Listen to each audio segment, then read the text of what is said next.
Aqui a gente dá continuidade a modelos atômicos. E agora falando de Ernest Rutherford, outro que veio de outras galáxias, com certeza. E aí o experimento de Rutherford é muito falado, conhecido, né? Ele pega uma fonte de radiação alfa, no caso o polônio, radiação alfa porque era uma partícula positiva conhecida, e essa fonte bombardeia uma lâmina muito delgada, muito fina, de ouro. E nota que eu tenho no entorno dessa lâmina, um anteparo, e assim como na página anterior, né, do tubo de raios catódicos, foi pintado com fósforo, aqui você tem uma tinta, né, que é um detector de partícula, ou seja, a partícula batendo aqui nessa tinta fosforescente, ela cria aquela luminescência como se fosse um estalinho no chão.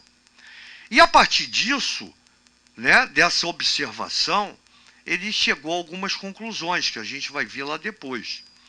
Então eu tenho a fonte radioativa, e aí ele começou a ver que muito poucas partículas batiam nessa lâmina e eram repelidas, não conseguiam atravessar.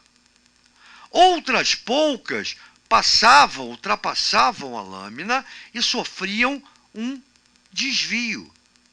E a grande maioria passava direto, sem sofrer desvio nenhum.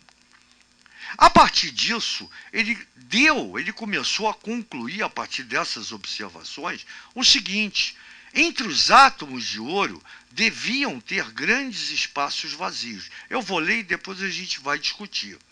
Os átomos da lâmina deviam apresentar uma parte central muito pequena e densa. O núcleo do átomo de ouro deve ter carga positiva pelo desvio das partículas alfa. Então, quando ele fala em grandes espaços vazios, é porque a grande maioria das partículas ultrapassaram, atravessaram a lâmina de ouro sem nenhum desvio, sem mudar a posição, em linha reta. E aí ele viu que eram formados por grandes espaços vazios entre os átomos. Os átomos da lâmina deviam apresentar uma parte central muito pequena e densa, porque poucas partículas bateram e foram repelidas, voltaram, não conseguiram ultrapassar. Outras que ultrapassaram tiveram um pequeno desvio porque não bateram no núcleo, porém passaram muito próximos. Como ele afirma que o núcleo é positivo, devido a essa repulsão aqui, ó, bateu e voltou, já que ele sabia que a alfa era positiva, tá? Isso tem que ficar claro. Então ele coloca, né, que o núcleo do átomo de ouro deve ter carga positiva pelo desvio das partículas alfa. Ponto. Aí uma coisa que eu vou abrir um parênteses, que isso aqui aconteceu em 1911, esse modelo atômico de Rutherford. Só que em 1904, esse cara já tinha descoberto o próton.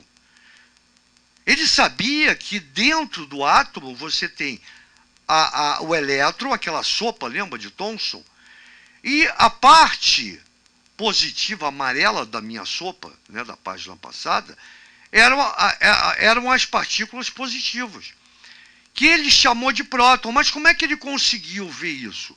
Porque em 1886, aproveitando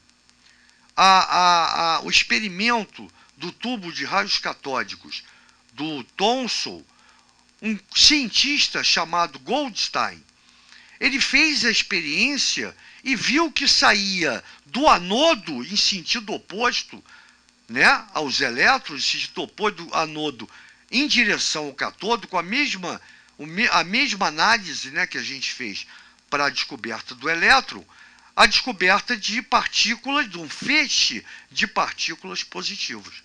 Então, o Rutherford já tinha essa noção, 1886. Em 1904, ele fez a experiência e viu que realmente as partículas positivas existiam e chamou-as de prótons. Então, em 1911, quando ele propõe esse experimento e essa conclusão, ele diz o seguinte: segundo Rutherford, o átomo é formado por um núcleo positivo, muito pequeno e denso, com elétrons negativos, aí ele pegou lá do Thomson, girando ao redor em órbitas circulares. Algumas coisas estão erradas aqui. Mas evidente, a gente só vai detectar os erros a partir dos novos modelos atômicos que a gente vai estudar daqui a pouco.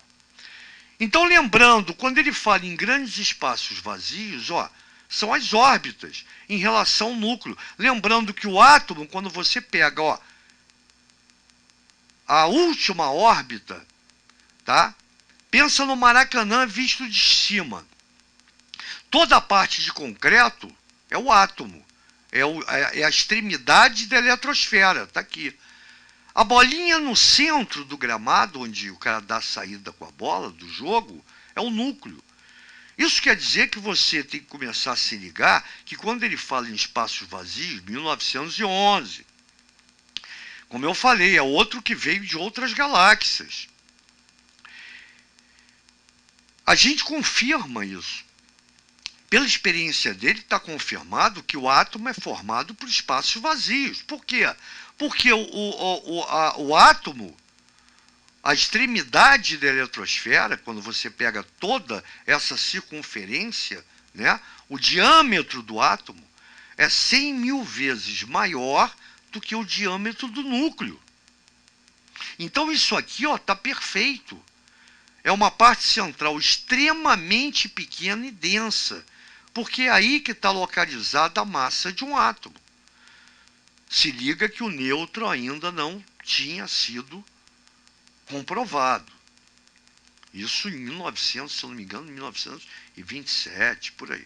Nós estamos em 1911. Tranquilo? Então, quer dizer, nós vimos Dalton, foi aprimorado o modelo de Dalton por Thomson, foi aprimorado o modelo de Thomson por Rutherford. E a partir daqui a gente já sabe que o átomo é formado por eletrosfera, onde giram os elétrons, e um núcleo muito pequeno e denso, onde você tem o próton.